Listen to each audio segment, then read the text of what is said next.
जोहार दोस्तों, आपके अपने परिवार एग्ज़ाम वॉरियर्स में हार्दिक स्वागत है। दोस्तों, आज की इस वीडियो पे हम आपके जो भी कन्फ्यूजन है झारखंड सीजीएल के वैकेंसी रिलेटेड उस सारे कुछ क्लियर करने वाले हैं। तो वीडियो को शुरू से अंत तक देखिएगा। उसके बाद भी अगर आपका डाउट कुछ बच जाएगा तो मुझे कमेंट करके ज़रूर बताइएगा, मैं आपके सारे डाउट को क्लियर कर दूँगा। तो जैसा कि आपको पता है कि झारखंड सीजीएल का फॉर्म आ चुका है, जिसकी विज्ञापन संख्या 5/2021 है। इसमें 4 पदों के लिए वैकेंसी आई थी।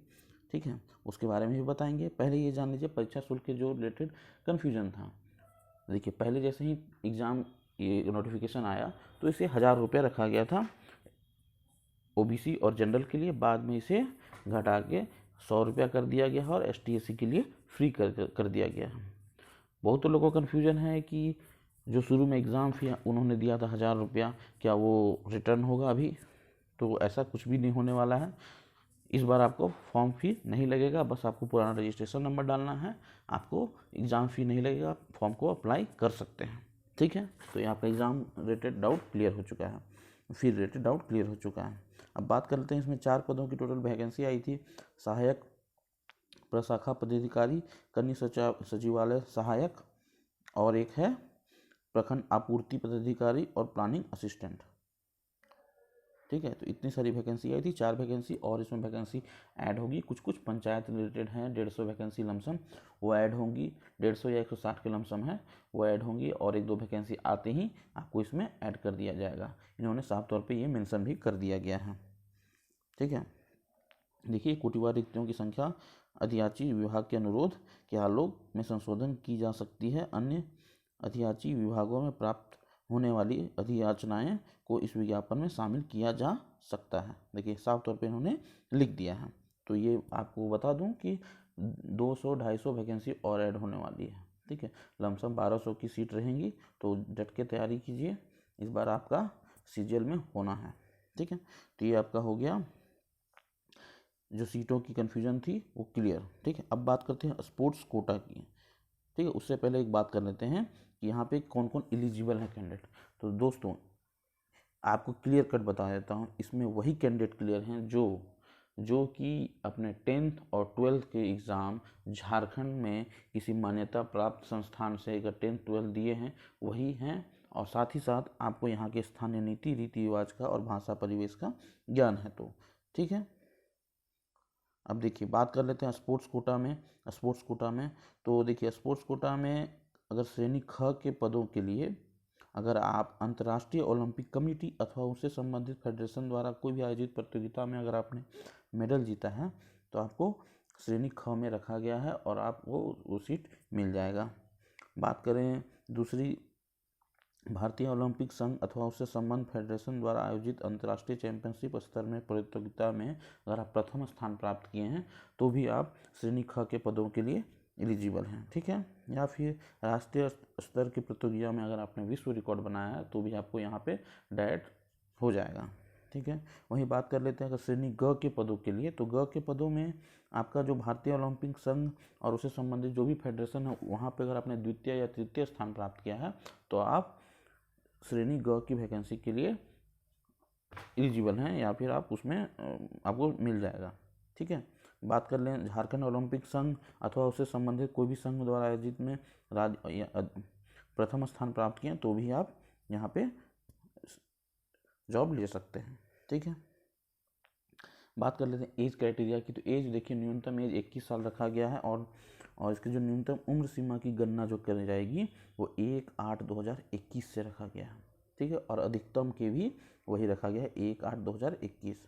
अब क्या है, इस चारों पदों के लिए है। ठीक है, अब क्या है कि हर डिफरेंट कैटेगरी के लिए अलग अलग एज है, उसकी जो एज क्राइटेरिया है, ठीक है,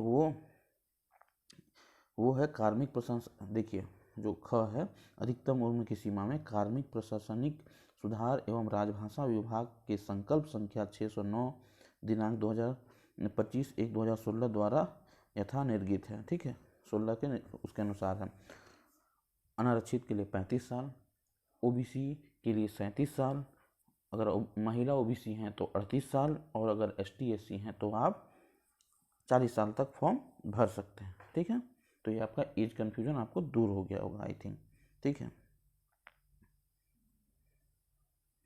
देखिए, जो आपको डाउट था आपके रेसिडेंशियल के लिए, तो वो मैं क्लियर करता हूँ। अगर आपका रेसिडेंशियल अंचल स्तर से बना हुआ है और 19/7/2019 से पहले का बना है तो ये मान्य नहीं होगा। ठीक है।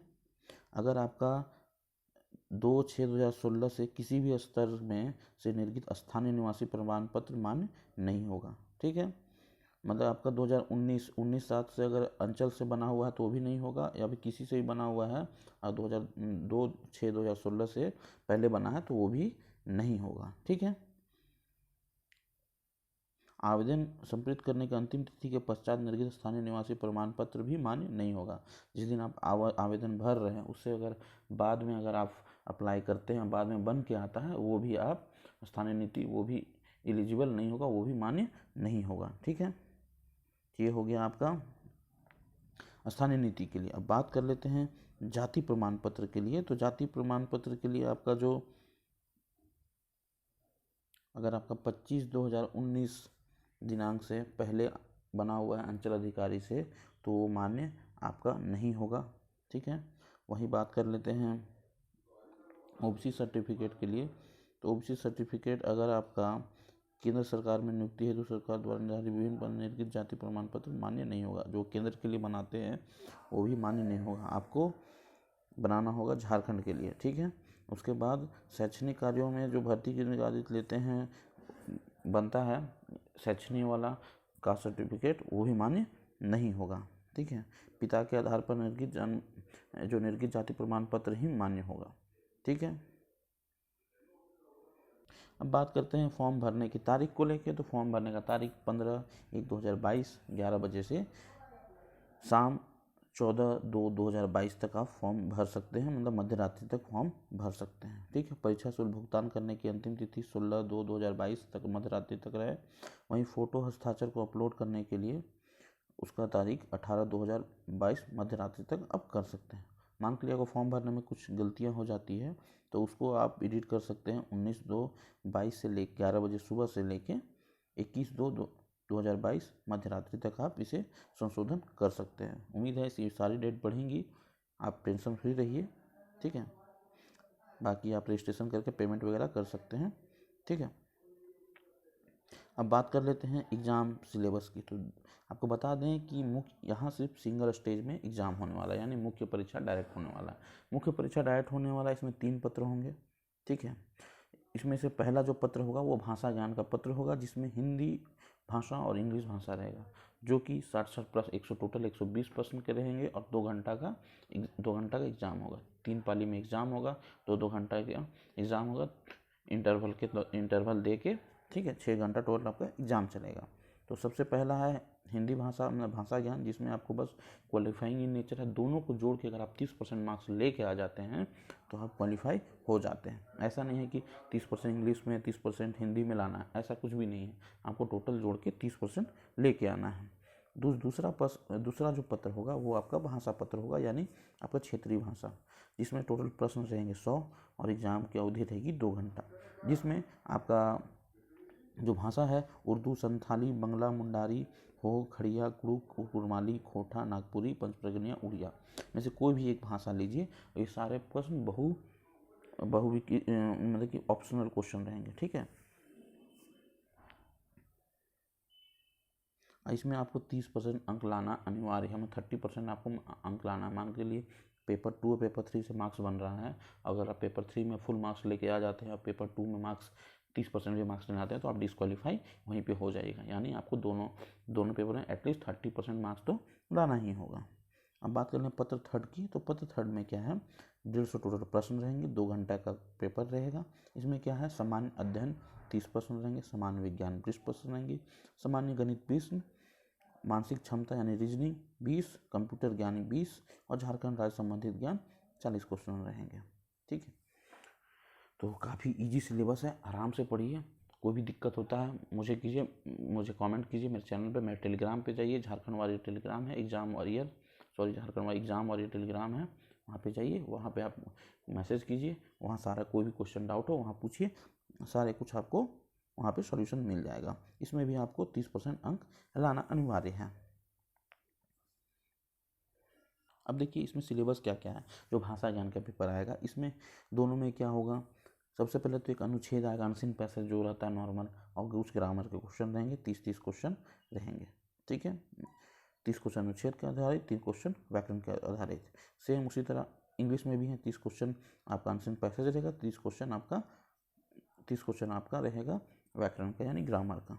ठीक है, बाकी डिफरेंट हर लैंग्वेज के अलग अलग पेपर हैं, अलग अलग ये हैं, वो आप देख सकते हैं।